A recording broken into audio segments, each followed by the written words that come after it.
बिस्मिल्लाहिर्रहमानिर्रहीम। अस्सलाम वालेकुम। लेट्स नाउ टॉक अबाउट के क्या फ़ायदे हैं टारगेट कॉस्टिंग के।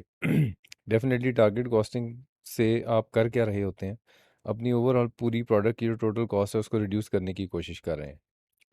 और इससे डेफिनेटली क्या होगा, it will improve your understanding of the product cost की जो आपकी अंडरस्टैंडिंग है, वो ज़ाहिर सी बात है तभी आप उसको रिड्यूस कर सकेंगे जब आप प्रॉपरली अंडरस्टैंड करेंगे कि मेरी प्रोडक्ट की कॉस्ट में क्या क्या चीज़ कंट्रीब्यूट कर रही है, कौन कौन सी एक्टिविटी है।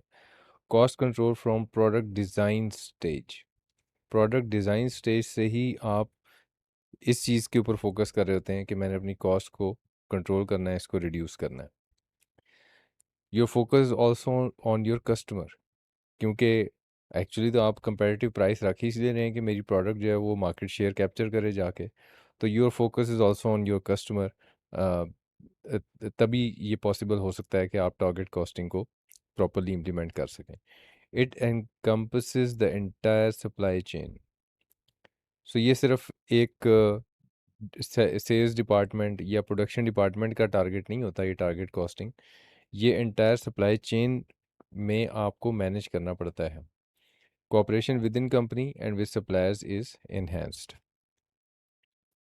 Increased benefits when used with value analysis, value engineering, just-in-time purchasing and production, and total quality management.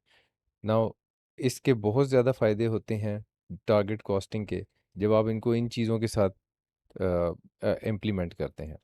Total quality management एक बेसिकली आइडिया है प्रोडक्शन का कि कन्वेंशनली क्या होता था कि आप अपनी प्रोडक्ट के जो प्रोडक्शन प्रोसेस हैं उसके एंड के ऊपर एक महक एक एक डिपार्टमेंट क्रिएट कर देते थे जिसको बोलते थे क्वालिटी एश्योरेंस डिपार्टमेंट।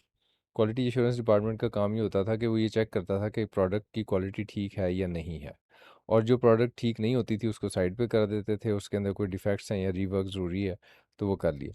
लेकिन टोटल क्वालिटी मैनेजमेंट इस आइडिया के बिल्कुल ख़िलाफ़ है। टोटल क्वालिटी मैनेजमेंट का कॉन्सेप्ट ये है कि ज़ीरो एरर सिंड्रोम इसको बोलते हैं। ज़ीरो एरर सिंड्रोम से मुराद ये कि आपके प्रोडक्शन प्रोसेस में ही कहीं ऐसी गलती नहीं होनी चाहिए कि एंड पे क्वालिटी एश्योरेंस की ज़रूरत पेश आए।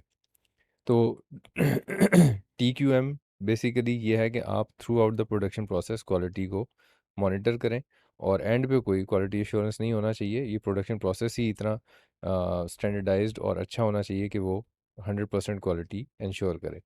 इसी तरह ये जो just in time purchasing and production है, ये बेसिकली एक इन्वेंटरी मैनेजमेंट सिस्टम है कि आप रॉ मटेरियल्स में इन्वेस्टमेंट ही ना करें, बल्कि आपका रॉ मटेरियल उस वक्त आपके पास है जब आपको उसकी ज़रूरत है, और इसी तरह आप अपनी प्रोडक्शन प्रोसेस भी उसी वक्त चलाएं जिस वक्त आपके कस्टमर को आपकी प्रोडक्ट की ज़रूरत है। ठीक है जी। So just in time is a very very sophisticated 360 degree I mean coordination with your supplier and your customers.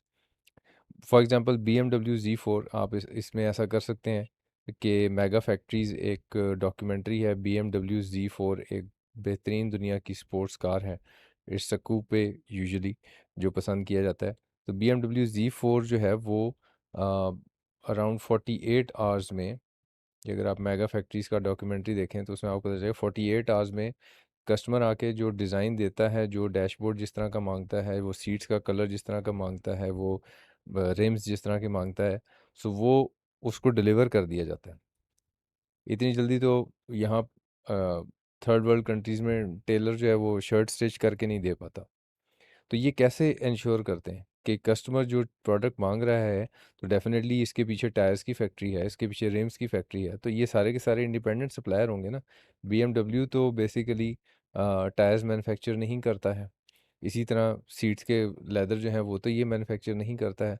तो इन्होंने अपने non core functions definitely outsource किए हुए हैं, और अपने सप्लायर्स के साथ ऐसा कोऑर्डिनेशन कायम किया हुआ है कि जो ही कस्टमर का ऑर्डर आता है, रेलेवेंट जो प्रोडक्शन फैसिलिटीज़ हैं वो आपको टाइम पे, जब कन्वेयर बेल्ट के ऊपर एक टेक्नीशियन के पास गाड़ी आकर रुकती है और उस पे सीटें फिक्स होनी होती हैं, तो उस टेक्नीशियन के पास वही सीटें मौजूद होती हैं जो उस कस्टमर की उस गाड़ी के ऊपर इंस्टॉल होनी है। सो just in time is a very very sophisticated production process. इसी तरह वैल्यू एनालिसिस और वैल्यू इंजीनियरिंग कि आपकी प्रोडक्ट जो है वो कस्टमर को क्या वैल्यू देती है और उस वैल्यू को इंश्योर करने के लिए प्रोडक्ट में क्या इंजीनियरिंग या री इंजीनियरिंग की ज़रूरत है। ये सारी चीज़ें ऑटोमेटिकली आपको करना है अगर आप ने टारगेट कॉस्टिंग को अचीव करना है। Bottom up approach target costing में ज़रूरी है और जो वर्कर है उसके सजेशंस को आइडियाज़ को आप इग्नोर नहीं कर सकते because these are the guys who are closest to the production process और वो आपको बहुत बेहतर बता सकते हैं सुपरवाइज़र के मुकाबले में वर्कर ज़्यादा बेहतर बता सकता है कि कॉस्ट कटिंग में मज़ीद किस तरह से इन्हेंसमेंट लाई जा सकती है। तो ये सारे के सारे फ़ायदे हैं अगर आप सही मायनों में टारगेट कॉस्टिंग को इम्प्लीमेंट करना चाहते हैं तो। नाउ फ़ायदे के साथ-साथ इसके इम्प्लीकेशंस होते हैं, यानी इसके असरात होते हैं कुछ चीज़ों के ऊपर। किन चीज़ों के ऊपर टारगेट कॉस्टिंग के असरात होते हैं? सबसे पहले तो आपकी प्राइसिंग स्ट्रैटेजी को ये अफ़ेक्ट करता है सबसे ज़्यादा। The company might decide on a target selling price for either a new or an existing product which it considers necessary in order to win the market share.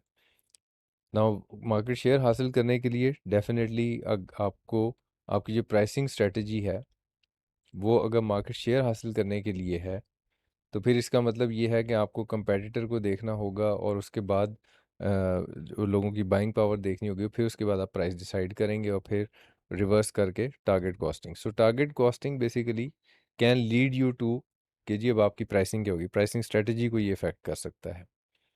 इसी तरह आपका जो कॉस्ट कंट्रोल है वो ज़रूरी हो जाता है। ये भी एक इम्प्लीकेशन है कि cost control is done throughout the life of the product. So उसके डिज़ाइन से लेके उसके कस्टमर डिलीवरी तक अम, सारी चीज़ें आपको मैनेज करनी पड़ती हैं if you want to achieve the target cost. Performance management ये एक जॉइंट रिस्पॉन्सिबिलिटी होती है, परफॉर्मेंस मैनेजमेंट को अफेक्ट करती है ये, क्योंकि ये एक जॉइंट रिस्पॉन्सिबिलिटी है टारगेट कॉस्टिंग। अगर एक डिपार्टमेंट जो है वो इस काबिल नहीं रहा या किसी वजह से वो कॉस्ट में जो रिडक्शन थी वो नहीं अचीव कर सका, तो फिर कोई और डिपार्टमेंट उसको कंपनसेट कर सकता है अगर वो अपनी पूरी एफर्ट करे। ठीक है, इसी तरह स्टाफ को ट्रेनिंग दी जाती है ताकि वो कॉस्ट रिडक्शन की टेक्निक्स में मैनेजमेंट को कुछ मुफीद मशवरे दे सकें। सो ये सारी की सारी इम्प्लीकेशंस हैं कि क्या असरात पड़ते हैं जब आप टारगेट कॉस्टिंग को इम्प्लीमेंट करने की कोशिश करते हैं अपनी ऑर्गेनाइजेशन में। सो यहाँ तक कोई सवाल होगा तो हम उसको आंसर करेंगे। Thank you very much, take care.